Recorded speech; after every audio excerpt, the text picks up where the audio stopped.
খুব অল্প বয়সে আমি অনেক কিছু আসলে পেয়ে গেছি। থেমে যেতে হয়েছে না, থেমে যেতে হয় নাই। আমি বলবো আমি আসলে অনেক লাকি, বিকজ খুব অল্প বয়সে আমি অনেক কিছু আসলে পেয়ে গেছি। Like when I was 18 I have this crown on my head. বাংলাদেশের অনেকেই আমাকে চেনে। I'm getting calls for different work. I'm able to earn. আমার ইন্ডিপেন্ডেন্ট হওয়ার, ফাইন্যান্সিয়ালি ইন্ডিপেন্ডেন্ট হওয়ার ইচ্ছা অনেক আগে থেকেই ছিল, ছোট থেকে।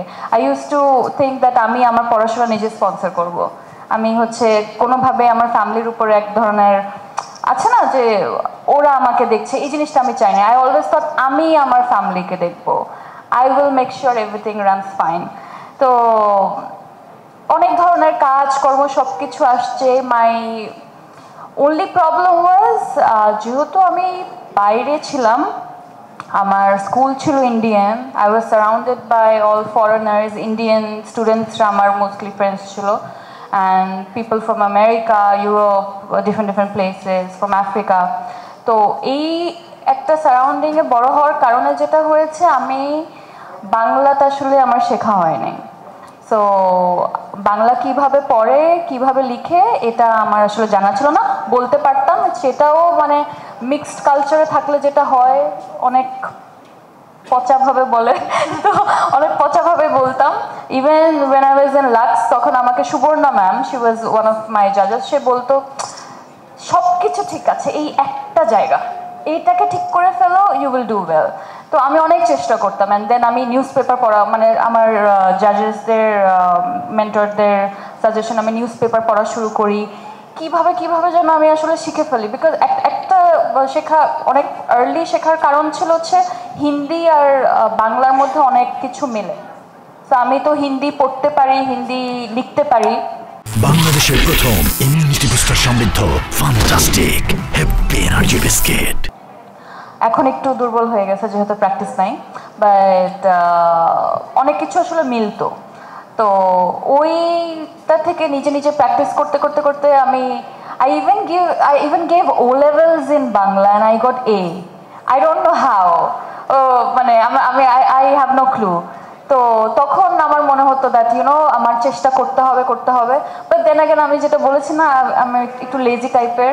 সো স্টার্টিংয়ে আমি আমার ক্যারিয়ারটাকে নিয়ে খুব একটা সিরিয়াস ছিলাম না। আমার মনে হতো ডায়লগস দিব, এত কিছু মেমোরাইজ করব, কিভাবে ক্যারেক্টার ক্যারি করব, এর থেকে বেটার আমি মডেলিং করি। তো আমার ইনিশিয়াল অনেকগুলো বছর আমি আসলে বলা যায় ওয়েস্ট করে ফেলি।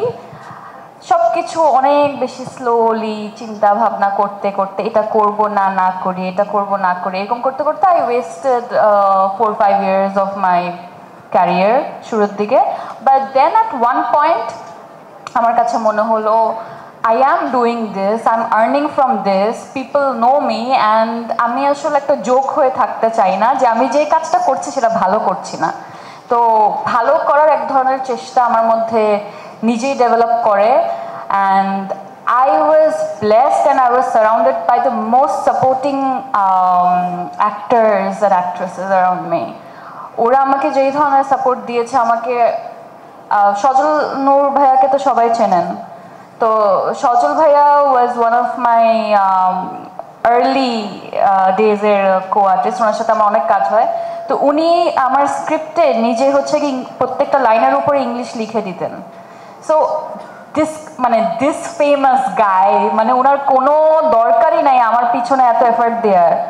উনি আমাকে, না তুই এটা পারবি কর। সো আমাকে অনেক আদর করতে, একদম মানে নিজের ছোট বোনের মতো। অ্যান্ড আমাকে থাকে না হাতে কলমে যেটা শেখানো। সো অল মাই ডিরেক্টরস, মাই কো-আর্টিস্ট, ওরা সবাই আসলে আমাকে কাইন্ড অফ ধরে আমাকে অনেক কিছু শিখিয়েছে। And then now I am trying to do good stuff, এই আর কি।